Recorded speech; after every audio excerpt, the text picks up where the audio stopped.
a história. José Saramago tem vivido nos últimos 2 meses as consequências inevitáveis do Nobel da Literatura. O mundo inteiro quer vê-lo, ouvi-lo. São as viagens, os tempos de espera nos aeroportos, as homenagens, as conferências, as entrevistas. Como é que um jornalista aprende a entrevistar? Perguntava José Saramago no seu diário no dia 22 de abril de 1993. Diremos nós, como é que um jornalista aprende a entrevistar um escritor consagrado universalmente? É essa a grande interrogação esta noite. José Saramago, obrigada por ter aceito o convite para mais esta entrevista. Muito obrigado. Como é que o senhor se sente a uma semana de receber em Estocolmo o Nobel da Literatura? Bem, sinto-me sobretudo muito cansado, claro. Mas ao mesmo tempo, enfim, como é que eu diria, tranquilo.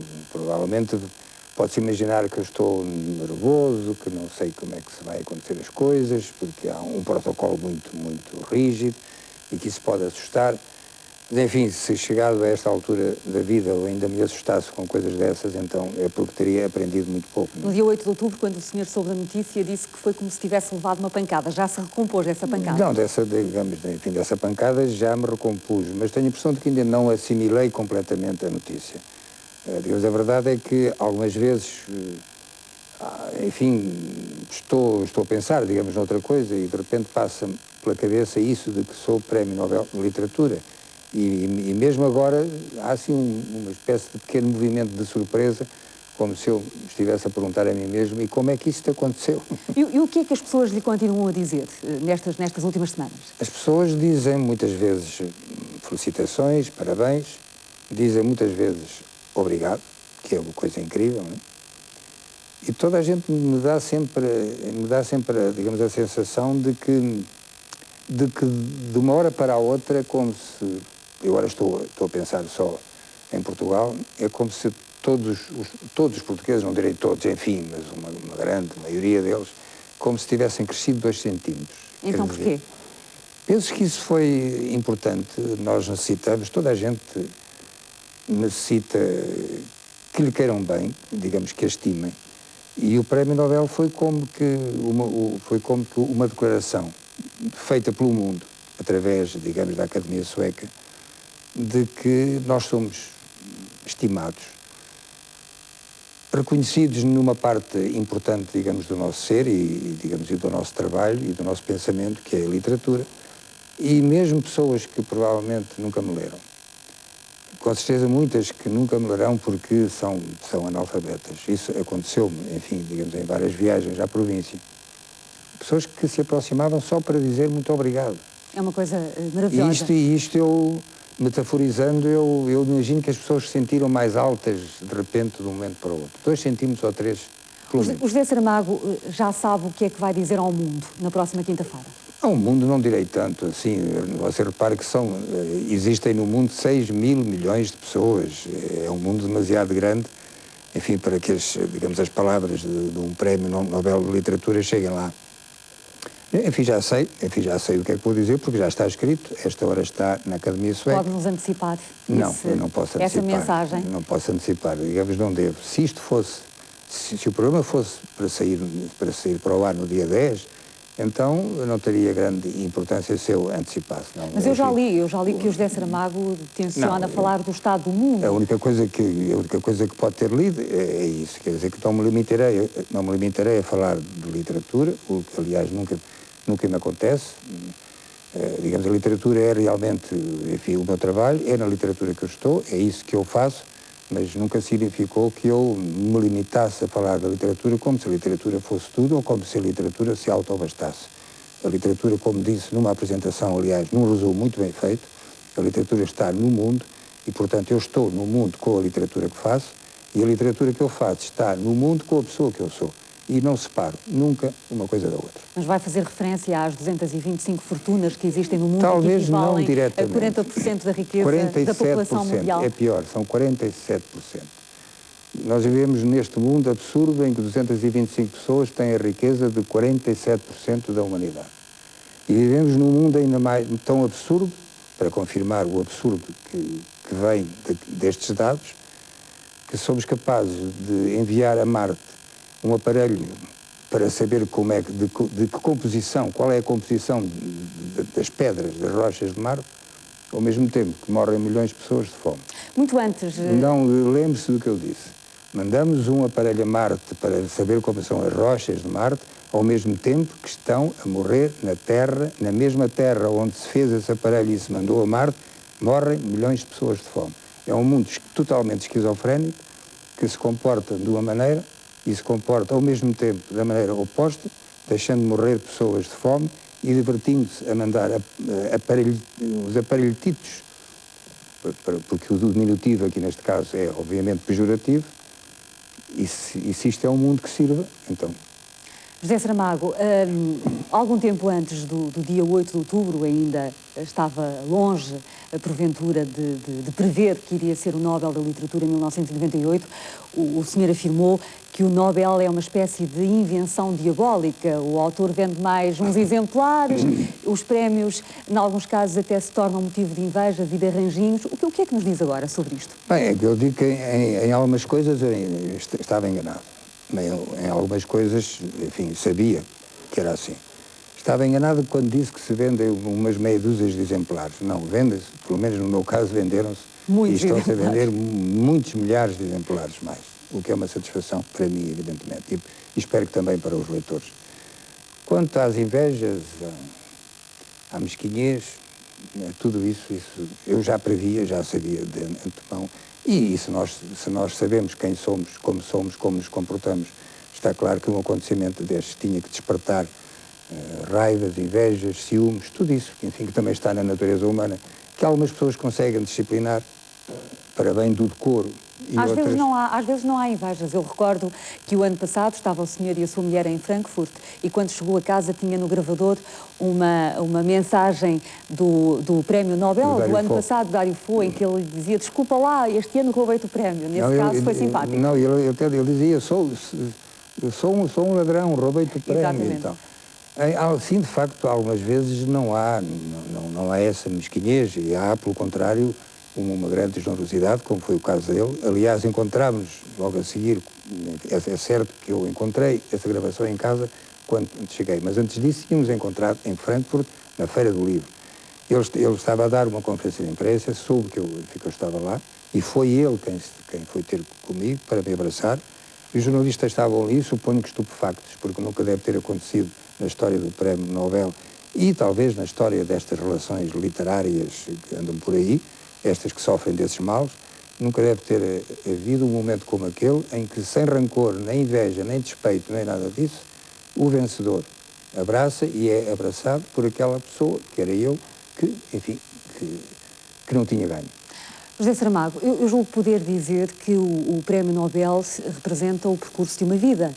E, nesse sentido, pergunto-lhe, onde é que estaria hoje o José de Sousa Saramago se, em 1924, aos 2 anos de idade, os teus pais não tivessem deixado a Azinhaga do Ribatejo para se instalarem em Lisboa?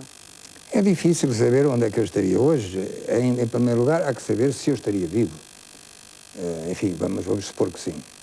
Como eu não tinha grandes físicos para andar com a enxada às costas e, sobretudo, para trabalhar com ela, provavelmente tinha um posto como empregado de balcão, enfim, numa tenda lá da aldeia.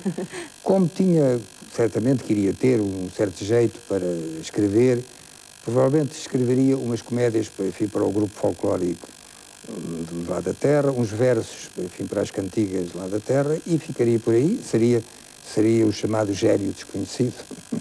Nos teus cadernos de Lanzarote, logo no primeiro volume, a dada altura, o José Saramago lança esta pergunta: será Lanzarote, nesta altura da vida, a Azinhaga recuperada? Ocorre-lhe muitas vezes o pensamento da sua aldeia natal? Eu vivo com a recordação, digamos, da criança que eu fui. Enfim, provavelmente isto não será muito corrente, não é? Que uma pessoa chegada... E também não é pelo facto de ter chegado a esta idade, porque chegando à idade que eu tenho, pode-se pensar que, de certa maneira, o círculo vai se completando e, portanto, vamos nos aproximando daquilo que fomos, em crianças e tudo isso. Mas eu penso que não é assim, porque a presença da minha infância e também, em parte, da minha adolescência, sobretudo aquilo que se refere à aldeia, mas também naquilo que se refere à cidade, aqui à cidade de Lisboa, sempre esteve muito presente em mim. Quer dizer, digamos, o meu passado não é coisa que eu esqueça. nem nunca esqueci, nem nunca quis esquecer. E na memória da sua infância há duas figuras que estão muito presentes, os teus avós, Josefa e Jerónimo. Aliás, no seu livro Deste Mundo e do Outro, há uma crónica à sua avó Josefa e uma outra crónica ao seu avô Jerónimo. E a propósito do seu avô, e são palavras muito bonitas, o José Saramago recorda o dia em que ele foi de árvore em árvore do seu quintal, abraçando os troncos, despedindo-se deles, como que adivinhando que a morte estava próxima. Eu pergunto-lhe, são imagens como esta que o ajudaram a crescer e a interrogar-se? Eu creio que eu creio que não seria a pessoa que sou, independentemente de decidir se sou boa pessoa ou má pessoa. Eu creio que não... E de resto, quando eu falo, enfim, nestas coisas, sempre há uma comoção que eu nem sempre sou capaz de manter em limites aceitáveis. Porque penso que eu não seria a pessoa que eu sou se não tivesse passado, enfim, pela experiência de viver com esses dois velhos e viver com eles como eles eram, com aquilo que... como viviam, digamos, a vida. E esse episódio, e também o outro, que os meus avós, eram os avós maternos, viviam de criar porcos. E acontecia, no inverno, que certos bacurinhos mais frágeis, enfim, podiam, com o frio, a geada e tudo isso, enfim, podiam morrer. E para que isso não acontecesse, no fundo, o que eles estavam a fazer, o meu avô e a minha avó, era a defender o seu ganha-pão. Levavam os 2 ou 3 ou 4 báculos mais frágeis, mais delicados, para a sua própria cama. Quer dizer, eu venho de uma família em que se dormiu com os porcos na cama dos humanos, como se fossem filhos. E quando muitos anos depois, o meu avô teve um pequeno acidente vascular, que naquela altura parecia ser uma coisa sem grande gravidade, mas ele intuiu que não voltaria à Terra. E teve que vir a Lisboa. E teve que vir para Lisboa, e antes disso, no quintal que tinha, um pequeno quintal da aldeia, não? Com 2 ou 3 figueiras, 2 ou 3 oliveiras, 2 ou 3 árvores de fruto mais, ele foi de árvore em árvore, abraçando-se a cada uma delas. Um analfabeto, nem sequer era um homem de quem se pudesse dizer, ele que está um coração sensível. Não sei se ele tinha um coração sensível, acho que sim, mas era um pobre analfabeto, pastor de gado. E vai abraçado, como qualquer pessoa que realmente tem uma sensibilidade de tal ordem, que reconhece nas árvores que plantou seres a quem aquele próprio está ligado, vai despedir-se deles abraçado e chorando, porque sabia que não voltaria. Se uma pessoa viveu experiências como estas, e sobretudo se as não esqueceu, e sobretudo se não as quis esquecer, como é o meu caso, isso forma uma pessoa. É também por isso que o José Saramago diz que, existindo uma outra vida, gostaria de ser árvore. Eu sim, mas agora ultimamente eu tenho umas certas dúvidas. Eu cheguei a outra conclusão. Existindo reencarnação, eu gostava de ser cão em minha casa. Então? Porque os cães que eu tenho são tão estimados, são tão queridos, são tão... que ser cão na minha própria casa, quer dizer, aí eu tinha 2 vidas, hein? Quer dizer, eu reencarnava em mim mesmo, claro está, para continuar a ser o dono da casa, mas também me reencarnava em cão. E, portanto, ser cão, eu ser o meu próprio cão, ou eu ser o cão da pessoa que eu sou, creio que seria uma boa ideia. Voltando ao percurso da sua vida, já em Lisboa, e isso é muito conhecido, mas eu gostava de o questionar, como é que um jovem, como é que um rapaz de 16, 17 anos, que sai da escola industrial, onde estuda serralharia mecânica, vai todas as noites para a Biblioteca Municipal do Palácio das Galveias, lendo tudo ou quase tudo, retendo aquilo que lê, que mistério era este? Não sei. Se quer que lhe diga, não sei. Eu acho que as coisas, no fundo, são bastante... Talvez sejam fáceis de compreender. Eu não sei se eu tivesse hoje os 16 anos, se fosse hoje que eu tivesse 16 anos, provavelmente não ia para a biblioteca do Palácio das Galveias. Ou talvez sim, se a necessidade e o gosto de ler fossem de tal ordem que eu, apesar das solicitações que rodeiam hoje os jovens, e sabemos até que ponto são e que força têm, talvez sim fosse para a biblioteca. Eram tempos muito diferentes aqueles. Tempos completamente diferentes, vamos lá ver. A rádio era uma coisa que estava, pode dizer que estava no jardim da infância, em 1930 e qualquer coisa, digamos, a televisão nem se sonhava que alguma vez pudesse existir semelhante coisa. Discotecas, por amor de Deus, isso não existia. O que é que existia? O livro. Essa coisa mágica que é o livro, essas páginas que se abrem, cheias de palavras, e que depois se vai penetrando ali como... O que é que os teus pais lhe diziam na altura? Os meus pais achavam muito bem, nunca me contrariaram. Claro que havia, como sempre, digamos, aquelas cenas à noite, quando eu tinha um livro para ler, havia sempre a voz da mãe que dizia: apaga a luz. Sempre. Isso era, digamos, era fatal. E aquele truque que todos os jovens nesse tempo que eles gostavam de ler usavam, que era tapar a cabeça com o lençol e com a manta e com uma lanternazinha elétrica, que nós chamávamos a pilha, ir lendo até onde se podia.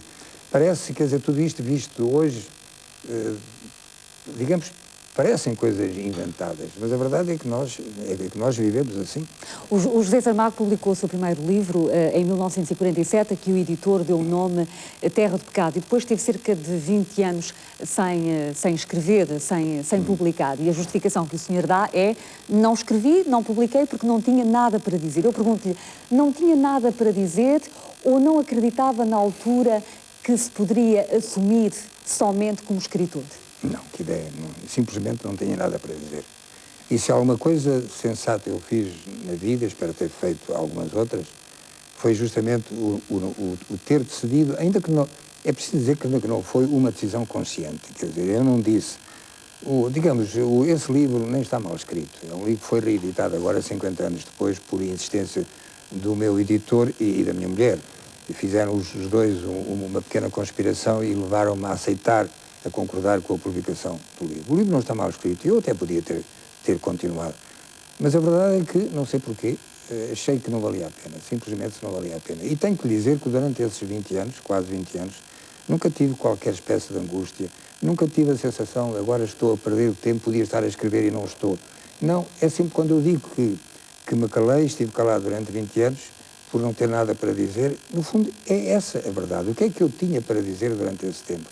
E quando olho para esse tempo, percebo que podia ter alguma coisa para dizer, mas não tão forte, nem tão intensa, nem tão premente dentro de mim que me levasse a sentar-me a escrever. E o 25 de Abril surge como um momento de libertação intelectual? Não. Como um acontecimento que faz um clique em si? O 25 de Abril, não, digamos, não fez dos nossos 10 milhões de habitantes, não os tornou todos artistas, escritores, ou quer que fosse. O 25 de Abril foi isso mesmo, foi, digamos, a liberdade finalmente conseguida. E a verdade é que, enfim, nesse momento, eu lembro que o Carlos de Oliveira dizia, por alturas de princípios de 1975, lembro-me muito bem, do Monte Carlo, em que ele dizia: o que é que vamos escrever agora? E lembro-me dele ter dito uma coisa tão extraordinária como esta. O que eu queria era que me mandassem para qualquer parte, para uma aldeia qualquer do interior, que eu não conhecesse, onde eu nunca tivesse ido, que me deixassem ficar lá, a ver se eu aprendia outra vez o mundo e a ver o que é que eu podia. Foi um momento em que não se escreveu, foi um momento em que, enfim, estivemos todos a viver a Revolução, em contradição, em conflito muitas vezes, mas estivemos todos a vivê-la. E quando tudo isso pousou, quando a partir de 1975, quando depois do 25 de novembro, quando eu era diretor adjunto do Diário de Notícias, eu fico desempregado. E curiosamente fui o único que ficou desempregado, porque todos os outros que foram suspensos nessa altura, convém para que estas coisas, no fundo, para que não se esqueçam, no fim do mês iam todos receber o seu ordenado. E o único que ficou sem qualquer remuneração fui eu. E tive que... Guarda mágoa desses tempos, José Saramago? Não guardo mágoas, quer dizer, guardo algumas mágoas. Mas reconhece que nesse período foram também cometidos alguns excessos. Aliás, que são naturais em períodos revolucionários, não é? Se você me encontrar alguma revolução onde não tenha havido excessos, a única coisa que teremos que concluir é que não era uma revolução. É claro que evidentemente, que os houve, e alguns graves, mas enfim, e quê? Mas, ironicamente, o 25 de novembro acaba por ser a data mais determinante na sua caminhada por escritor, porque é justamente a partir do momento em que o senhor fica desempregado que diz a si mesmo: agora não vou procurar trabalho, vou assumir que me vou tornar escritor e vou viver dos livros que vou publicar. Portanto, até acabou por ser algo positivo, sim, não é? Como, digamos, como o Sousa Lara, que depois de ter feito aquilo que fez em 1992, me levou, por isso mesmo, a ir viver a Lanzarote, onde me encontro estupendamente. Mas é certo que, naquela altura, eu tinha, enfim, eu encontrei-me sem trabalho e tomei a decisão que, com certeza, penso que foi a mais importante de toda a minha vida, enfim, digamos, este aspecto, claro, que foi decidir, depois não vou procurar trabalho, também não o encontrava. Aliás, o Também José não, Saramago não nunca poderia ter passado tanto tempo no Alentejo a conhecer as pessoas, a ganhar uma riqueza interior que lhe permitiu escrever o Levantado do Chão, se tivesse que marcar todos os dias o ponto, não é? Se eu tivesse encontrado um emprego e tivesse dito ao meu patrão, quem quer que ele fosse, olha, agora dê-me aí 2 meses, dispense-me 2 meses porque eu vou ao Alentejo, porque estou a pensar em escrever um livro. Depois o patrão dizia-me, vai e não volte.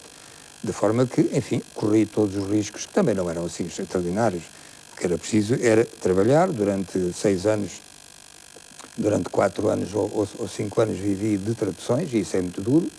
Ninguém quis saber, digamos, ninguém me foi perguntar se eu precisava de alguma ajuda, enfim, vivi com a minha, vivi com a minha solidão, e finalmente as coisas ficaram um bocadinho melhor. Em 1977 publiquei o Manual de Pintura e Caligrafia, em 78 vem o Objeto Quase, um livro de contos, 2 anos depois o Levantado do Chão, 2 anos depois o Memorial do Convento, 2 anos depois o Anda Morte de Ricardo Reis, e aqui temos... E nunca mais parou. O José Saramago já se referiu a um episódio, julgo eu, num programa aqui da RTP, mas não na RTP1, que tem a ver com o livro recentemente publicado, Costa Gomes, O Último Marechal, no qual ele fala de uma conversa que teve consigo em 1975, nesse período efervescente, onde ele lhe terá dito: ou o senhor acaba com esses artigos muito radicais, muito inflamados, ou então manda fechar o jornal. O Sr. José Saramago recorda-se dessa conversa com Costa Gomes, digamos, nos meses quentes de 75? Recordo-me perfeitamente, digamos, a conversa que o João Costa Gomes, Marechal, resume, exatamente porque ele resume, enfim, faltam alguns dados, e os dados são o seguinte: ele não estava só, estava com o Hotel Saraiva de Carvalho, que me acusou de que eu estava no partido, de que eu estava no jornal, por ordem do meu partido, para desacreditar e desmoralizar as Forças Armadas, palavras do Hotel Saraiva de Carvalho. Estava o Almirante Pinheiro de Azevedo, que naquela altura estava a formar governo, que iria suceder, digamos, ao último governo do general Vasconcelos, e enfim, o Pinheiro de Azevedo nunca, em todo o tempo, não disse uma palavra, e tudo se passou. Costa Gomes, estava também comigo o diretor do jornal, Luís de Barros, mas enfim, digamos, o Ovelha Negra era evidentemente eu. E aí o jornal Costa Gomes diz, o Diário de Notícias está numa linha editorial que está a prejudicar, digamos, as Forças Armadas, e se isto continua desta maneira, nós fechamos o jornal. E eu respondi que não parecia justo que o jornal fosse fechado, porque havia trabalhadores lá, que o jornal devia continuar a ser publicado, que qualquer decisão que fosse tomada não podia ir em contra dos interesses dos trabalhadores, mas que estavam ali os diretores, responsáveis pela linha editorial do jornal, que podiam ser demitidos ou suspensos, e, portanto, deixava isso, digamos, nas mãos deles. O jornal Costa Gomes e disse: bom, também não vamos a tanto, o que eu gostaria era que não houvesse, enfim, que não... Mas tudo isto é evidentemente falso, falso neste sentido, porque nós não estávamos nada a desmoralizar as Forças Armadas. As contradições estavam no interior das Forças Armadas, e o que se passava ali era que o jornal, por opções, enfim, claras, que nunca ocultou, estava a favor de um setor dessas mesmas Forças Armadas contra os interesses do outro setor, nada mais. Nós, enfim, nós éramos apenas um dos muitos campos de batalha, ou de luta, ou de tensão existentes no país naquela altura, quer no que se referia às Forças Armadas, quer às forças políticas civis. E aqueles artigos não eram demasiadamente radicais? Os meus artigos, não. Os meus artigos estão todos aí. Exatamente, os apontamentos. Enfim, estão todos aí, os apontamentos, quem quiser que os leia. Não é demasiado radical, por exemplo, depois das eleições, um artigo que eu escrevi em que dizia somar esquerda e esquerda. Não é demasiado radical tudo aquilo que foi escrito contra os movimentos ultra-esquerdistas que se desenhavam. Não é demasiado radical que o jornal estivesse ao lado da classe operária. Nada disso é demasiado radical. E agora? Agora, como calcula, demasiado radical é sempre uma questão de ponto de vista, evidentemente. Claro que do ponto de vista do grupo dos 9, claro que eu lembro-me de ter recebido uma carta, digamos, do Vasco Lourenço, em que ele se queixava amargamente de que o jornal estava a seguir uma linha assim, assado e tal, tudo isso. Mas tudo isso é próprio. Era subjetivo. Tudo isso é próprio de situações como, enfim... E tem que ser entendido à luz da época. Justamente agora o Diário de Notícias quer colocar o retrato do José Saramago na galeria dos retratos dos diretores do jornal. E o José Saramago sugeriu o nome do pintor Luís Pinto Coelho. O que é que há de comum entre o José Saramago e o Luís Pinto Coelho, para além de ambos serem portugueses e ambos viverem em Espanha? Bem, quer dizer, não há... Enfim, há todas as coisas que podem haver de comum as duas pessoas que se respeitam. O Luís Pinto Coelho é um grande retratista, não há dúvida nenhuma, e pareceu-me a mim, digamos, uma vez que a direção e a administração do Diário de Notícias tinham a gentileza de me perguntar o que é que eu achava sobre o assunto, digamos, pareceu-me a mim, e não tenho qualquer razão para me arrepender, porque o retrato já está em caminho, que o Luís Pinto Coelho era, digamos... Uma boa escolha. Era, de facto, uma boa escolha, como eu acho que é. Nós agora vamos ter de fazer o nosso primeiro intervalo. Daqui por alguns minutos estaremos de volta com a segunda parte da grande entrevista a José Saramago. Até já. A atribuição do Nobel José Saramago foi recebida com muita alegria pelo Partido Comunista Português, de que o José Saramago é militante desde 1969. Como é que tem sido a sua relação com o PCP? Uma relação normal. Eu penso que uma relação normal de um militante, enfim, que nunca teve nem nunca quis funções, digamos, funções de mais responsabilidade que aquelas que resultam do seu estatuto de militante. Algumas vezes tenho sido, não direi crítico, ou se quiser digo crítico, enfim, digamos... Sim. Sim, em relação, digamos, a certas... No período de 1989, 1990... Sim, mas aí houve uma grande confusão, aí juntaram-se pessoas que não tinham nada a ver, pelo menos eu não tinha a ver com algumas delas. Mas foi um pouco em resultado desses acontecimentos que o José Saramago acabou por abandonar a presidência da Assembleia Municipal de Lisboa em 1990, quando foi identificado com os chamados renovadores? Não, vamos lá ver, digamos, a história não é exatamente assim. Eu fui identificado com os chamados renovadores, mas é realmente curioso porque esses renovadores, se alguma vez se reuniram para renovar, nunca se reuniram comigo. E, portanto, eu nunca estive em reuniões. Quando se imagina que aí houve uma espécie de grupo conspiratório, eu não sei se houve ou se não houve. Sobre isso eu não tenho que pronunciar-me. Agora, o que quero dizer é que não estive nunca em qualquer reunião ou projeto de caráter coletivo, enfim, que envolvesse qualquer tipo de proposta. Nem com o Instituto de Estudos Sociais, o INES?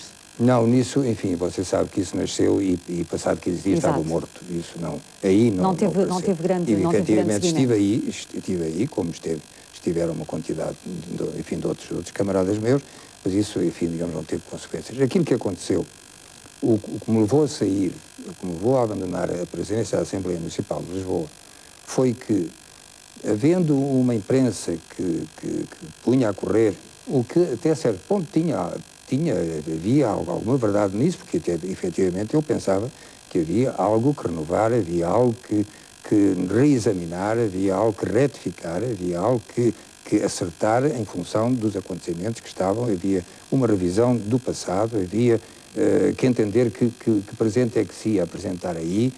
Havia tudo isso que era necessário. Para situar, estávamos a viver os tempos decorrentes da queda do Muro de Berlim, era necessário em 89. pensar, era necessário refletir. E não parecia que isso estivesse a acontecer.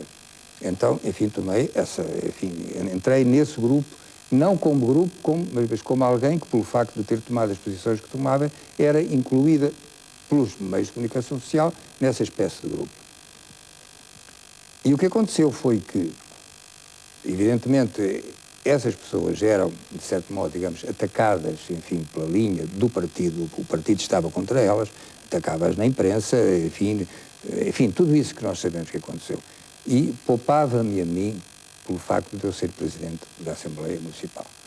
Situações como esta não me agradavam e eu fiz saber à direção do partido que não podia ser uma exceção quando se tratava de ter como tinha opiniões que, em certos aspectos, coincidiam com as opiniões das pessoas que estavam a ser atacadas e, portanto, que eu não podia ser poupado a isso pelo facto de ser presidente da Assembleia. Isso que disse ao Dr. Álvaro Cunhal, numa reunião que teve com ele. E foi essa a razão que me levou a admitir-me, porque não queria, a meu favor, um tratamento de exceção que não alterava nada acerca das minhas opiniões, mas que, de certo modo, me poupava pelo facto de eu desempenhar as funções que desempenhava.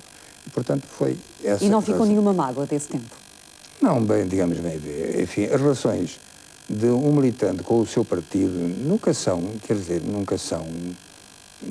nunca são só de paz e de harmonia e de compreensão mútua. Pode haver conflitos e há. Digamos, a questão que está é em saber se a gravidade desses conflitos ou dessas tensões é de tal ordem que vai implicar uma ruptura provocada por um lado ou pelo outro, ou se apesar dessas tensões e desses conflitos, que porque não atingem, digamos, uma gravidade extrema, a relação pode continuar. E hoje em dia como é que se posiciona? Exatamente como antes. Enfim, exatamente como antes. E, entretanto, evidentemente, digamos, enfim, sobre isso passaram já vários anos, e o partido está aí, e eu estou, onde estou. Eu só peço ao partido que não deixe de ser aquilo que é, porque para que não me deixar a mim sendo quem sou e tendo ele deixado de ser aquilo que é. Mas acha que essa atitude de renovação, essa atitude crítica de que falava há pouco, foi feita, foi conseguida? Não, quer dizer, essas coisas nunca foram feitas. Estas coisas estão sendo sempre feitas. A questão está em que se estão a ser feitas com maior ou menor velocidade, com maior ou menor rapidez, com maior ou menor pertinência, com maior ou menor sentido crítico, e aí é que se pode não estar de acordo. E como é que estão a ser feitas, do seu ponto de vista? Penso que há uma certa lentidão, há uma certa perplexidade. Digamos, às vezes digamos, e isso eu já o disse também, digamos,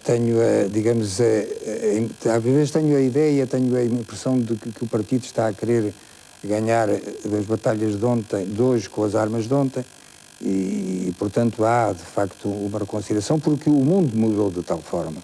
O mundo mudou de tal forma que as questões já não podem ser feitas, já não podem continuar a ser tendo como horizonte apenas, ou praticamente, ou quase apenas, os horizontes nacionais. Quer dizer, digamos, o partido está aqui, o partido é o que é, mas o partido tem de pensar que Portugal, de certo modo, já não existe. Portugal, de certo modo, já não existe. Quer dizer, a Espanha, de certo modo, já não existe. Os países, de certo modo, já não existem. O que existe é um poder global que está aí, o tal que faz com que 225 pessoas tenham a riqueza de 47% da humanidade. E é deste ponto de vista que as questões devem ser entendidas. Quer dizer, a batalha já é outra. Como é que é possível reconstruir hoje a esquerda, José Saramago? A primeira condição é que a esquerda continue a ser esquerda. Você veja uma coisa, um dos espetáculos mais tristemente decepcionantes a que eu assisti nos últimos anos foi essa espécie de vaga de alegria, digamos, da esquerda, que passou agora pela Europa, depois que os sociais-democratas tivessem ganho na Alemanha, em que toda a gente contentíssima, dizendo que agora só havia dois países com governos de direita, a Irlanda e a Espanha. E, portanto, a Europa estava a virar à esquerda. Mas o que é que isso significa, virar à esquerda hoje na Europa? Se na União Europeia há ou houve, ou haverá amanhã, enfim, governos social-democratas, socialistas, conservadores, democratas cristãos, liberais, tudo isso que é o leque, nem sequer ideológico.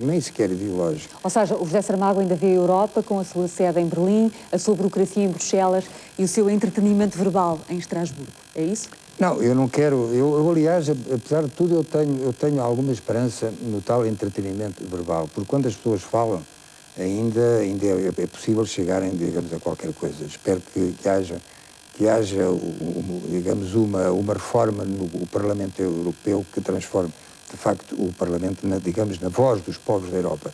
Agora, o Banco Central, o Banco Central Europeu, o economicismo, o monetarismo da Europa, uma Comissão Europeia que não é democrática, que não foi eleita democraticamente, mas tudo isto, Judite de Sousa, perde um pouco, quer dizer, perde um pouco sentido quando nós ignoramos o essencial. E o essencial é que o verdadeiro governo do mundo, vou dizer isto de uma outra maneira, os governos não mandam nada, com perdão do nosso primeiro-ministro e dos primeiros ministros de todo o mundo. Os governos não mandam nada, mandam muito pouco. Não quer dizer que não mandem nada, claro que sim. Fazem decretos, anunciam trabalhos, fazem tudo isso, planos e tudo mais. Então, o verdadeiro poder é o dos ricos, da alta finança, é isso? Pois isso é claríssimo. Diga-me uma coisa. Alguma vez a General Motors ou a IBM ou a Microsoft ou a Coca-Cola ou a Mitsubishi se apresentaram a eleições? Alguma vez a Coca-Cola disse: tenho um programa eleitoral magnífico, peço os vossos votos? Não, eles não pedem votos, e são eles quem manda. Nós conhecemos os nomes dos primeiros-ministros de todo o mundo, se quisermos, ou dos reis ou dos presidentes das repúblicas, conhecemos, estão aí. E conhecemos e sabemos que tudo isso tem essa estrutura, cidadãos, partidos, parlamentos, ministérios, governos, tudo isso, está aí. Mas isso chamamos nós o regular funcionamento das instituições democráticas. Mas o poder está no outro lado, o poder está lá em cima. Então, se continuamos a falar de democracia, sem levar em conta o facto de que o poder real é outro, estamos a falar de quê? De que é que estamos a falar se os que mandam no mundo, efetivamente, não se sujeitam ao nosso voto, não se apresentam à escolha dos cidadãos, ignoram-nos completamente, não querem saber de nós. E nessa sua linha de pensamento, e tendo em conta que realmente a sua opinião... Isto é uma verdade que toda a gente conhece. Tendo em conta que realmente a sua opinião sobre a Europa não mudou pelo facto da maioria dos governos estarem entregues a partidos socialistas ou coligações onde os partidos socialistas estão presentes. Qual é a diferença entre a política europeia hoje, a política económica, por exemplo. Pelo facto dos governos serem socialistas ou sociais-democráticos na sua maioria, qual é a diferença entre o hoje e o ontem, quando havia democratas cristãos e havia conservadores? É que amanhã, se um país qualquer, se um povo qualquer da Europa, por razões suas, cada um tem direito a tê-las e a tomar decisões em função, digamos, dessas razões. Digamos, imagine que um governo desses, que um país desse elege, digamos, um governo de tipo fascista. Vai estar na mesma Europa, vai estar na Europa. Porque as razões da Europa são razões puramente económicas. E com os interesses económicos a prevalecer, eu recordo uma frase sua no seu diário, uma única frase, num único dia, em que o José Saramago diz apenas isto: Gorbachev anuncia pizzas na televisão russa. Que leitura devemos fazer de uma frase seca como esta? Homem, o que é que eu lhe ia dizer? Há uma espécie de degradação moral, ética. Digamos, as pessoas não se respeitam. Quer dizer, você lembra-se que o Gorbachev andou aí passeado em ombros, praticamente, por todo o mundo. Porque se via nele, uns viam nele, pensavam que viam, digamos, a esquerda pensou que havia ali um homem capaz de renovar. O outro lado, o capitalismo, percebeu que aquele homem era aquele que abria a porta, enfim, à ruptura de todo aquele sistema. E, portanto, por umas razões e outras contrárias, enfim, foi aplaudido, levado em ombros, por assim dizer. Que esse homem, as razões até podem ser boas, porque depois ele dizia que tinha feito isso porque precisava de fundos para a sua fundação. Fundação. Enfim, é uma razão como qualquer outra. Também podia ter ido para a rua, enfim, pedir esmola, podia ir assaltar um banco, enfim, tudo seria uma maneira. José Saramago é implacável para aqueles que se distanciaram da ideia do comunismo, embora reconheça que os partidos comunistas, tal como estão, sofrem de uma excessiva presença do passado. As palavras são suas. Não, enfim, isso, digamos, isso é certo. E repare, eu não critico ninguém, ai de mim, pelo facto de, digamos, de mudar de ideias. Aquilo que eu questiono era que valor tinham essas ideias quando diziam tê-las. Posso dar-lhe um exemplo? Quer dizer, o Sr. Yeltsin, por exemplo. O Sr. Yeltsin, que, enfim, que é aquilo que é. Foi, segundo parecia, era um homem do, digamos, do aparelho partidário. Quando é que ele deixou de ser comunista? Houve um momento qualquer na vida dele em que ele deixou de ser comunista, e não foi nesta altura, e não foi depois de Gorbachev, que já não podia ser outro, é que ele tinha de ser forçosamente outro para hoje passar por aquilo que supostamente pretende, que é um democrata convertido. Não se acredita que isso seja verdade. Ou então já não era desde não se sabe quando. Eu acho que há aqui uma questão que tem que ver com o estado de espírito. Se eu digo assim que eu sou comunista, é por razões que têm que ver com as minhas próprias convicções, bastante firmes, alicerçadas, evidentemente, numa reflexão dos textos, numa reflexão sobre, digamos, a história, sobre as sociedades humanas, tudo isso. Para mim tenho isso claro. Mas também acrescentaria qualquer coisa que não tem nada de materialista, que é uma questão a que eu chamo de estado de espírito. Há um estado de espírito que faz com que uma pessoa é aquilo que diz ser e continua a ser aquilo que era e que continua a dizer que é. Quero eu dizer, há poucos dias, em França, numa entrevista que eu dei ao Sr. Pivot, Bernard Pivot, no Lyon de Culture, eu disse, olha, eu vou introduzir nos estudos do marxismo um conceito novo, que é o conceito do comunismo hormonal.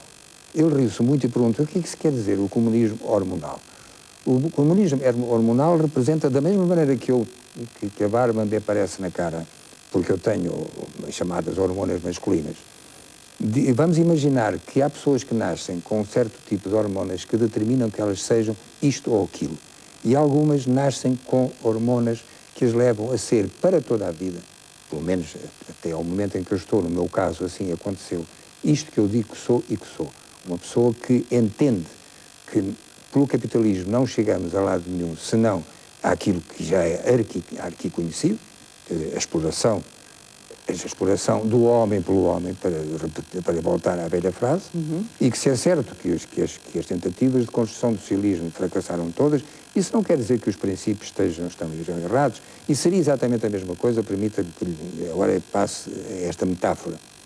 Imaginemos que estamos no século XVI ou no século XV, que estamos aí nos descobrimentos, e que há uma caravela que chega ao meio do oceano e se afunda.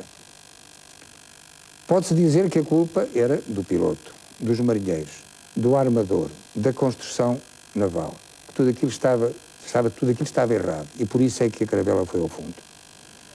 Mas aí o que é que vamos decidir? Que nunca mais se constrói nenhuma caravela? Ou que vamos reformar o modo de construí-las? Ou que vamos melhorar a formação de quem tem que governá-la? A questão é exatamente esta. O fracasso não significa que as ideias fracassaram. As ideias estão certas ou erradas. A questão agora é cada um entender como é que se coloca. Mas, do seu ponto de vista, as ideias permanecem. José Saramago, em Lanzarote, para além do eurodeputado comunista Sérgio Ribeiro, eu julgo que o único político português que o visitou foi Mário Soares, ainda era Presidente da República. E, a propósito dessa visita, o senhor escreveu reconhecendo uma complexa relação com ele. Complexa relação porquê? Porque nunca estamos de acordo, ou em poucas coisas estamos de acordo. Há muitas coisas em que estamos em desacordo, muitos modos de entender as coisas, modos diferentes de entender as coisas, mas é curioso que de duas uma, ou eu me tenho vindo a aproximar dele, do que eu duvido muito, ou ele tem vindo a aproximar-se de mim. Não no que se refere às minhas opções ideológicas, evidentemente, não se trata disso, mas em relação a uma visão crítica sobre a Europa e o mundo, que eu tenho desde há um bom par de anos, e que o Dr. Mário Soares, provavelmente por razões, digamos, das funções que desempenhava, ter obrigado a manifestar-se de alguma forma otimista, e agora já reconhece que não há tantos motivos. Embora ele tenha dito que ser de esquerda é avançar no sentido da Europa. Isso é uma frase bastante, digamos, bastante curiosa, porque como a direita também avança, digamos, no sentido da Europa, eu tenho que chegar à conclusão que a direita e a esquerda avançam no mesmo sentido, o que é uma contradição em termos. Isso é uma daquelas frases que os políticos às vezes dizem, que não tem muito conteúdo, não é? Mas que soa bem. E como soa bem, diz-se, não, isso não tem qualquer sentido. Isso é a mesma coisa que porque isso então eu tenho de chegar a esta conclusão, que o Dr. Mário Soares estaria de acordo com o Sr. Kohl, ou com o Sr. Chirac, ou com todas as pessoas que estão a avançar na direção da Europa, porque aí voltamos àquilo que eu tinha dito antes, a perversão de tudo isto é que avançam todos na direção da mesma Europa, pessoas tão diferentes como um Sr. Kohl e um Sr. Mário Soares. Um dos dois está a enganar-se ou a enganar-se e, sobretudo, está, embora sem querer, a enganar-nos. Voltando a essa visita do então Presidente Mário Soares, o Sr. José Saramago entendeu-a também como uma expressão de solidariedade naquela altura, um distanciamento total em relação à censura que havia sido feita pelo Governo, em relação ao livro, ao Evangelho segundo Jesus. Nunca falámos nisso, quer dizer, mas essa leitura parece-me bastante óbvia. Evidentemente, o Dr. Mário Soares, digamos, além da ocasião que se lhe apresentava, uma vez que ele tinha de ir fazer uma conferência a Tenerife, mas podia tê-la feito e, digamos, voltar, digamos, a Lisboa, e ele quis ir ali, portanto, digamos, em política não há gestos gratuitos, não há gestos inúteis. E quando ele decide visitar-me, é evidentemente uma desautorização implícita, digamos... Essa amargura desses tempos já lhe passou? Já se conseguiu libertar dessa amargura? Não, quer dizer, eu não posso dar, digamos, ao Sr. Sousa Lara essa importância. Aliás, eu não sei o que é que se passa com os quantos monárquicos, digamos, nesta terra, porque o Dom Duarte Pio, não sei porque é que ele é Dom, mas enfim... Mas posso lhe dar, eu também, digamos, em Espanha sou Dom José. Portanto, se eu sou em Espanha, sou Dom José, ele pode ser Dom Duarte.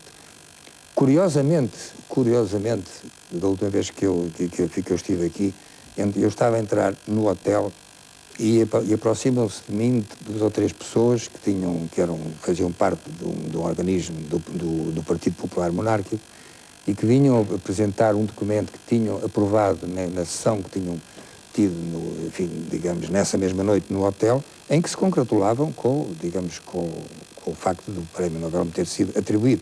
De maneira que, enfim, nada disto tem muita importância. Agora, amarguras, não foi tanto a do que o Sr. Sousa, não foi tanto a de que todo o governo estivesse solidarizado com o Sr. Sousa. O governo era aquele e, portanto, só podia comportar-se daquela, digamos, daquela maneira. Pode ter-me doído a falta de uma certa manifestação mais ampla de solidariedade. Isso sim, isso pode ter-me doído, mas enfim, já lá vai. E afinal de contas, como parece que de algumas coisas más podem sair algumas coisas boas, eu estou a viver em Lanzarote, que para mim é uma espécie de bairro da Europa. José Saramago, para fechar esta segunda parte, eu gostava que nos falasse das mulheres. Nos seus livros, as mulheres são... Mas olha, se eu falo das mulheres, nunca mais acabo. Vamos tentar abreviar. Nos seus livros, as mulheres são personagens muito fortes, muito afirmativas. E em relação à vida, o José Saramago diz que aquilo que guarda de essencial e de substancial aprendeu pouco com os homens, muito com as mulheres. Eu posso perguntar-lhe o que é que aprendeu e aprende com as mulheres que marcaram a sua vida? Olha, em primeiro lugar, digamos, independentemente dos outros fatores que não são para aqui chamados, em primeiro lugar, as mulheres são, em geral, muito mais generosas que os homens, são muito mais solidárias, são muito mais diretas, são muito mais francas. E vocês sabem como é que se relacionam umas com as outras, não é que não haja invejas e ciúmes e tudo isso. Mas há uma atitude das mulheres que resulta de uma espécie... Eu pensei que isto são palavras e que as palavras podem ser usadas em mais direções, mas é como se vocês tivessem uma espécie de sabedoria, que eu julgo que vem de qualquer coisa de que os homens não se têm apercebido. É que nós, para vocês, somos totalmente transparentes. Vocês olham para um homem e não precisam que se lhes explique nada. E as mulheres, para os homens, são totalmente opacas e cada vez mais opacas. Cada vez mais porquê? Porque nós cada vez entendemos menos aquilo em que a mulher está a transformar-se. Quer dizer, a mulher não está a transformar-se noutra coisa, está a ser cada vez mais mais senhora de si mesma, mais consciente de si mesma. E você repara nas dificuldades que os homens têm hoje para relacionar-se com as mulheres como iguais, porque o sentimento do homem, em geral, em relação à mulher, parece muito com o medo. O homem não é capaz de perceber que a mulher mudou, não é capaz de perceber em que é que ela mudou, e não é capaz de olhar para ela como alguém que tem de ser reconhecido, nem sequer como igual. Não se trata de ser igual, mas é o outro, mas o outro que não é o outro a quem ele se tinha acostumado, tinha sido educado, aquela que estava calada. E é essa aprendizagem que tem sido feita por si ao longo da sua vida? Bom, eu sempre tive esta ideia, não sei porquê, quer dizer, a verdade é que vivia sempre muito mais com mulheres do que com homens, desde criança. Os homens sempre me pareceram demasiado brutos, demasiado ásperos, demasiado grosseiros, muitas vezes. E a mulher, mesmo quando bruta, mesmo quando áspera, mesmo quando grosseira, eu sempre podia encontrar nela, ou reconhecer nela, ou achar que reconhecia nela, qualquer coisa que me ensinava, essa espécie de paciência infinita, esse estar durante séculos a olhar para o homem e a perceber o funcionamento dele, enquanto que o homem nem sequer olhava para a mulher, é porque a diferença que há é mede-se pela quantidade do olhar. Durante séculos a mulher olhou o homem e percebeu aquilo que tinha ali. E fez de conta que o aceitava. Fez de conta que ele era o senhor. Pareceu admitir isso. E o homem nem sequer olhava para a mulher, a não ser nos momentos necessários e nada mais. Permita-me que leia palavras suas, sem querer entrar na sua intimidade, mas elas estão escritas, estão publicadas.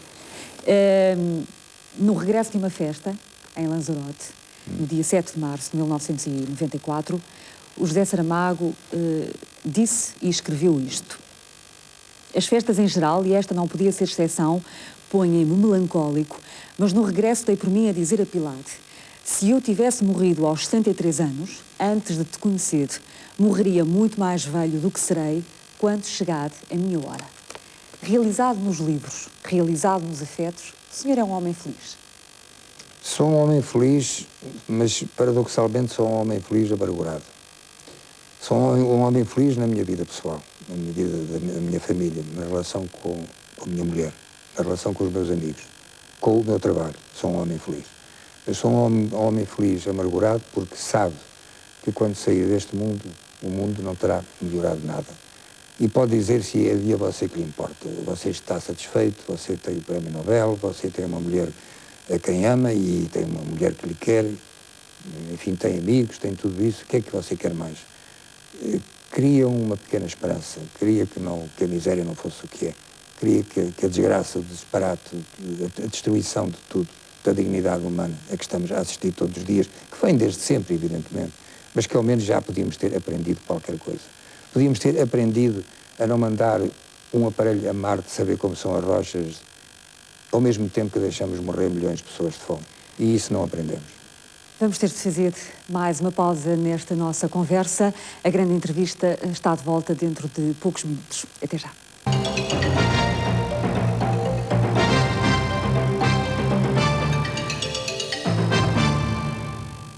Terceira e última parte da entrevista com José Saramago. Uma das coisas que provavelmente muitos espectadores não saberão é que o José Saramago responde a todas as cartas que recebe dos seus leitores. Respondia. Mas tenciona continuar a responder? Não, é completamente impossível. Repare, a verdade é que eu cheguei à conclusão de que se tornar, porque eu não faria outra coisa neste momento. Já há alguns meses que eu tenho que selecionar muito as cartas a que respondo, porque mesmo que eu responda a 3 ou 4 cartas por dia, isso, porque não são cartas de mera formalidade, têm que ser cartas pensadas, porque respondem a cartas que foram pensadas e sentidas. Portanto, eu não posso despachar como se eu fosse secretário de mim mesmo e escrever uma carta, enfim, sem conteúdo, só uma mera expressão verbal. Cá recebi, muito obrigado. Uma das cartas. Mas agora, com esta avalanche, você nem sequer pode imaginar o que é que eu tenho em casa, que são pilhas de cartas que vêm de toda a parte. Algumas tentarei responder, mas não a todas, claro. Uma das cartas que o José Saramago recebeu em tempos foi a de um arquiteto do Porto em que lhe dizia: estou a ler o ensaio sobre a cegueira em voz alta para o meu filho de 13 anos. Como é que o autor do ensaio acha que é possível explicar a uma criança de 13 anos um livro que nos fala da cegueira da razão? Note uma coisa, uma criança de 13 anos hoje já viu e está todos os dias a ver os resultados da cegueira da razão. Vê-os na televisão, vê-os, digamos, na vida, enfim, está tudo aí. O que acontece, e provavelmente essa é uma das vantagens da literatura, ou uma daqueles aspectos em que a literatura pode ter força, digamos assim, ter força de persuasão, é que a literatura é capaz de dizer aquilo que toda a gente sabe, de uma maneira que leva toda a gente a perguntar-se como é que isto era assim e eu não tinha reparado. Não é verdade, já tinha reparado, mas é a literatura, é o livro que lhe faz reparar outra vez. Note que quando a frase, a epígrafe do ensaio sobre a cegueira, o que é que diz? Diz: se podes olhar, vê. Se podes ver, repara. Reparar é ver outra vez.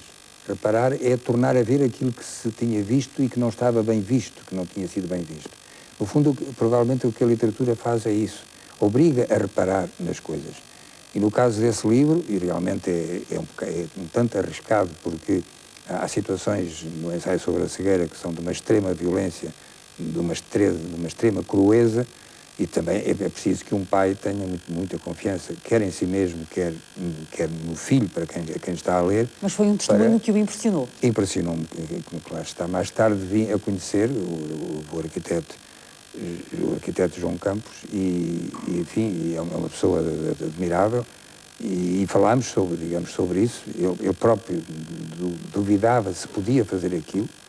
Mas a verdade é que uma criança, um garoto com 13 anos, já viu tudo. Põe a televisão e aquilo que lá sai, no fundo, é aquilo que o mundo é. O que acontece é que a televisão transforma tudo em imagens. A realidade deixa de ser real e passa a ser imagem e nada mais. E é por isso é que nós suportamos todos os horrores que a televisão, como meio informativo, está obrigada a mostrar, porque eles acontecem lá fora, acontecem na vida, mas há como que uma espécie de ecrã que nos separa da realidade, e aquilo não é mais que imagem, que funciona a primeira vez, na segunda já menos. E a propósito da televisão, o José Saramago tem-se interrogado muito sobre a quem serve a chamada e a dita hoje em dia comunicação total. Aliás, é esse o nome de um texto que é publicado este mês no Le Monde Diplomatique, com base numa conferência que o José Saramago fez aqui há uns anos em Alicante. A quem serve a comunicação? Este ceticismo em relação à comunicação de massas, porquê? Vamos lá ver. Um dos exemplos que eu dou aí é o seguinte: fala-se a toda a hora que nós podemos ter amanhã, e não sei se já temos hoje, em casa qualquer coisa como 200 ou 300 ou 400 ou 500 canais de televisão. E a minha pergunta é: para que é que isso serve? Se eu recebesse em casa 500 jornais, você diria que eu estava completamente louco. Para que quero eu 500 jornais? E a minha pergunta é exatamente a mesma: para que quero eu 500 canais de televisão? E nem sequer 500, para que quero eu 50 canais de televisão? O que acontece, e nós sabemos que isso é assim, as pessoas já não veem televisão. As pessoas passam de imagem a imagem, uma espécie de aturdimento geral. Quer dizer, eu acho que a televisão devia tornar-se mais austera, devia mostrar menos para poder mostrar melhor. E mostrar melhor aquilo que é importante ver, aquilo que é importante saber. No fundo, o que o José Saramago quer é chamar a atenção para este problema, que é: aumentou a comunicação mediática, mas diminuiu a comunicação face a face, olhos nos olhos, cara a cara. Nós já não comunicamos e todos estamos estamos perfeitamente conscientes disso. Quer dizer, isso é que nós chamamos a comunicação, quer dizer, é que todo mundo está em contacto com todo o mundo. Não está todo mundo em contacto com todo mundo, está em comunicação, pode estar, mas a comunicação, e o Inácio Ramonet, o diretor do Monde Diplomatique, tem escrito livros notáveis sobre essa questão, livros que que alguém os lê, evidentemente, mas que não têm, infelizmente, a repercussão que deviam ter nos próprios meios de comunicação social. E a verdade é que todos sabemos que cada vez comunicamos menos entre pessoas cada vez comunicamos menos. Uma comunicação que não passa pelo olhar direto, que não passa pela possibilidade de tocar o outro, de sentir realmente a presença do outro, não é comunicação. Como é que o José Saramago explica uma outra coisa, que para se ser um ateu coerente faz falta um alto grau de religiosidade, ou dito por outras palavras, o ateísmo não é incompatível com uma postura religiosa? Não, e tudo depende daquilo a que chamamos uma postura religiosa. Vamos tirar a postura religiosa da religião e vamos colocá-la no sentido etimológico que a palavra tem. Religião significa exatamente isso, estar ligado a, estar religado a. Então pode haver digamos, uma atitude religiosa neste sentido, que não passa pelo divino, que não passa por uma crença em Deus, que não passa por nada disso que as igrejas, qualquer que elas sejam, de qualquer tempo e de qualquer lugar, propõem, enfim, aos seus fiéis, mas que passa por um sentido de que o ser humano está ligado aos seres humanos, a todos os seres humanos, e está, evidentemente, ligado àquilo, pelo menos àquilo que nós chamamos o universo, embora o universo seja qualquer coisa que está muito além da nossa capacidade de apreensão. Nesse sentido, para ser um ateu coerente e não fazer, digamos, do seu ateísmo uma espécie de bandeira da indiferença, de bandeira da falta de solidariedade, há esse sentido de religiosidade que não tem que ver com a religião, que tem que ver com essa ideia da ligação aos outros, de tentar entender os outros, compreender os outros, saber quem é o outro, quem afinal de contas é o outro. Esse romance que eu escrevi, que se chama Todos os Nomes, propõe exatamente essa questão, quem é o outro? Quer dizer, você chama-se Judite Sousa e eu chamo-me José Saramago. E quando dizemos isto, julgamos que estamos a dizer tudo, não estamos a dizer nada, estamos simplesmente a dizer um nome, e um nome que é esse e podia ser outro. Eu podia chamar-me Augusto dos Santos, eu chegava aqui e dizia, como é o seu nome? Augusto dos Santos. A mesma pessoa diria, os chineses tinham toda a razão, quando chegavam aos 15 anos, 17 anos, mudavam de nome, e a pessoa continuava a ser a mesma. O nome é nada, e é justamente porque o nome é nada que eu tenho a necessidade essa de interrogar-me a mim, e se possível interrogar ao outro e dizer, diga-me você quem é. Porque eu acho que nós andamos neste mundo só para uma coisa, para muitas, mas sobretudo para esta importante, para dizermos quem somos. E levamos toda a vida a tentar dizer aos outros quem somos. E não é suficiente dizer o nome, seria necessário dizer muito mais. E o nosso esforço para ser compreendido, para ser entendido, para ser recebido, muitas vezes frustrado, muitas vezes, para usar esta linguagem popular, muitas vezes dão-nos com os pés, porque não querem saber nada quem somos, quando muito querem saber que poder temos, que riqueza temos, que influência temos, e disso podem aproveitar-se de nós. Mas saber quem somos efetivamente, não estamos interessados. E nessa interrogação que todos nós faremos sobre quem somos e o que somos, não reconhecendo a existência de Deus, já que, na sua opinião, Deus existe apenas no cérebro humano, essa ideia de alguém, de um ente transcendente, é identificável em que ideia? Projeta-se em que ideia? Não, mas eu não acredito, digamos, na transcendência. Eu sou pura imanência. Eu não acredito em qualquer transcendência. Quando eu digo, como digo tantas vezes, que tudo quanto é no cérebro humano que está tudo, isto aqui é que está Deus, está o diabo, está o bem, está o mal, está tudo no cérebro humano.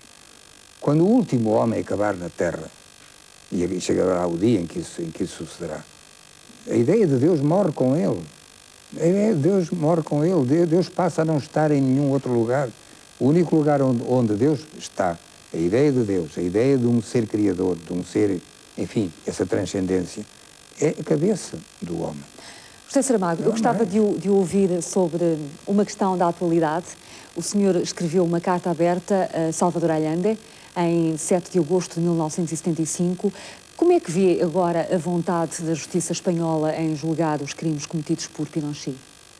Bom, é de facto um episódio assim transcendente. Realmente houve qualquer coisa que mudou no mundo quando, digamos, a justiça se move no sentido de julgar crimes, em lugar de como até agora se pensava que a justiça de cada país devia estar limitada segundo as leis desse país, e simplesmente o que acontece é isto, é que, digamos, o juiz Baltasar Garzón move-se por crimes cometidos contra cidadãos espanhóis no Chile. E a partir daí se desenvolve todo esse processo. Não sei que futuro é que isto terá. Aliás, eu estou convencido que o general Pinochet vai regressar, digamos, ao Chile. Creio que tudo está a preparar, digamos, nesse sentido. O que eu não posso aceitar de modo nenhum é que se diga que ele deve voltar ao Chile por razões humanitárias. Porque tem 83 anos, porque está muito velho, porque está muito doente e tudo isso. Porque a isto eu tenho algo, digamos, a opor. Quer dizer, se ele tivesse 83 anos, os 83 anos que tem, e a saúde debilitada, que segundo parece também tem, mas fosse o ditador no Chile, o que é que diríamos? Que ele tinha 83 anos e, portanto, não era responsável por aquilo que se estivesse a passar? Não. Há qualquer coisa que não tem que ver com razões humanitárias. Invocar razões humanitárias para não levar o senhor Pinochet à prisão, ou pelo menos ao tribunal, parece-me de uma hipocrisia assustadora. E também não lhe parece que há uma certa hipocrisia quando, neste mundo em que vivemos, somos confrontados com a evidência de alguns chefes de Estado que são verdadeiros tiranos, digamos assim, e que gozam de uma grande imunidade pelo facto de ocuparem a chefia do Estado? A quem se refere em particular? Estou a pensar, por exemplo, na semana passada, na chegada a Paris, uma chegada algo polémica do atual presidente da República Democrática do Congo, Laurent Kabila. Sim, depois, digamos, sem dúvida nenhuma, quer dizer, mas nós estamos efetivamente, digamos, num mundo de hipocrisia total em que é possível não julgar crimes pelo facto de ser chefe de Estado e, a partir do momento em que se deixa de ser chefe de Estado, passar a poder julgar esses crimes. E, evidentemente, que não sei até que ponto é que se poderia julgar o Sr. Laurent Kabila, mas o que não se poderia era, em nome de interesses, digamos, seja de que ordem for, económicos ou militares, meter entre parênteses aquilo que haja, supondo que há, e confirmando-se e provando-se que há aquilo que haja de criminoso na atuação desse mesmo chefe de Estado, fazer de conta que isso não existe, para passar a fazer de conta que existe, quando alguma vez ele deixasse de ser chefe de Estado. Realmente há uma situação de hipocrisia total. José Saramago, voltando ao Nobel, e porque já não temos muitos minutos, que implicações, que consequências tem a atribuição do Nobel da Literatura para o escritor trabalhador José Saramago? Bem, tem graves consequências. Tem graves consequências no sentido de que, desde o dia 8 de outubro, que eu não escrevi mais uma linha, a não ser as necessárias para o discurso que irei pronunciar em Estocolmo, eu não vejo neste momento, no horizonte próximo, pelo menos, grandes possibilidades de voltar a sentar-me a trabalhar. Em que pé está o seu próximo livro, Caverna? O meu pé, quer dizer, está, para lhe dizer assim, está com o pé no ar. Então. Está com o pé no ar, está evidentemente parado, não anda nem pode andar. E mesmo quando tudo isto sossegar, vou precisar de um tempo para reconsiderar tudo aquilo em que tinha pensado antes, voltar a ver por que caminhos é que vou seguir com o livro. Mas estou ansioso por chegar a uma espécie de patamar que não vai ser um patamar de tranquilidade total, porque isto de ser Prémio Nobel é um pouco como ser Miss Universo. Enquanto não vem a Miss seguinte, a Miss que foi eleita, vai ter um ano complicadíssimo. Não é? É exatamente o que acontece, digamos, ao Prémio Nobel, sobretudo o Prémio Nobel de Literatura. Não sei se as coisas passam da mesma maneira, mas talvez sim, com os de Medicina e de Economia e tudo mais que há, porque as solicitações são imensas, os convites não acabam, não se pode dizer que sim a todos, também não se deve dizer que não a todos, alguma coisa há que fazer, porque há uma atmosfera de curiosidade, expectativa, as pessoas o Prémio Nobel tornou-se mais visível. E as solicitações, de facto, são muitas, também muitas homenagens. Ficou satisfeito com o modo como a nível, por exemplo, do Governo, foram tomadas um conjunto de iniciativas para louvar o seu trabalho, louvar a sua obra? Como é que o de Lanzarote, como é que o José Saramago avalia a política cultural deste governo socialista? Os ecos que me chegam e as notícias que eu tenho é que, enfim, digamos, está a trabalhar-se bem Evidentemente que nunca se trabalha totalmente bem, evidentemente que há sempre setores enfim, que achariam que deveriam ser mais favorecidos, enfim, pela política do governo, mas pela informação que eu tenho, creio que no conjunto se está a trabalhar bastante bem, tão bem que não creio haver em toda a vida democrática desde 1900 desde os anos, digamos, da democracia que estamos a viver, nenhum outro governo que no plano cultural tenha tido uma política tão coerente como esta.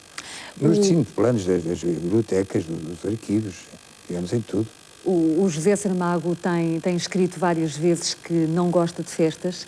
Elas suscitam-lhe alguma melancolia, mas agora o senhor vai entrar numa semana de festas. Está preparado para isso? Estou, enfim, ou pelo menos penso que estou. Mas são realmente momentos um pouco difíceis. Já vivi alguns aqui, a homenagem no Centro Cultural de Belém, e sobretudo porque foi muito em cima da atribuição do prémio, 2.000 e não sei quantas pessoas ali de pé, a aplaudir durante 7 minutos. Quem é que resiste a isto? Quem é que pode Há muitos isto? anos, o José Saramago teve que inventar uma dor no joelho para não ir a uma festa na Azinhaga. Agora não há possibilidade alguma de inventar qualquer dor no joelho. Não, é que sabe, como eu não danço, e aliás a minha mãe ficou escandalizadíssima, então tu não vais a uma festa e tal. E eu inventei realmente uma dor no joelho porque eu não sou para festas. De facto, digamos, nunca fui.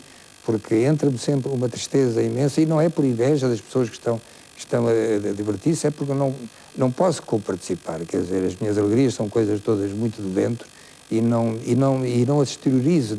Não sou bom companheiro para festas. Mas porquê essa tristeza? É interessante porque numa conversa, numa entrevista que o José Saramago teve com Batista Bastos, em 1996, e que está publicada em livro, a dada altura ele diz o seguinte: o José Saramago só fala com alegria quando se refere ao trabalho ou à mulher. Porquê essa tristeza, essa melancolia? Não sei, enfim, em primeiro lugar é uma questão de temperamento, evidentemente. Eu recordo que era uma criança calada, era uma criança que não se divertia muito, tinha os seus brinquedos, vamos lá ver, brinquedos nenhuns. Tinha os seus divertimentos, os seus carrinhos que eu próprio construía, como as crianças, digamos, naquela idade, ia à pesca e tudo isso, enfim, isso é o normal. Mas nunca fui, efetivamente, nem uma criança alegre, e quando adolescente também nunca fui tão aberto à vida, não é? E eu tenho que dizer que isso algumas vezes me fazia uma certa pena de não poder, digamos, não poder acompanhar amigos meus na alegria que manifestavam, digamos, em situações que justificavam isso, e eu não podia. E apesar disso, enfim, no fundo eu creio que apesar disso sou uma pessoa normal, simplesmente tenho este caráter, este temperamento, não é um caráter, este temperamento. José Saramago, sim. Vou acabar como comecei. Depois de tantas entrevistas, de tantas declarações 1000 vezes repetidas, há alguma coisa que o senhor gostaria de dizer que nunca lhe tenha sido perguntado? Bem, essa também é uma pergunta que de vez em quando se faz, não é? Não sei, eu sei lá. Creio que não, que todas já foram feitas, e não sou capaz de inventar a pergunta que eu faria a mim próprio se tivesse que entrevistar-me com a pergunta que nunca ninguém tinha feito. Se calhar, mas também nem sequer essa pergunta seria inédita, teria de perguntar-me a mim mesmo quem eu sou. E o pior é que não saberia responder. José Saramago, muito obrigada por ter aceito o nosso convite. Desejo-lhe que o seu dia 10 de dezembro seja muito bem passado e seja um dia muito feliz. Nós voltaremos daqui por 2 semanas. Para todos, muito obrigada, muito boa noite.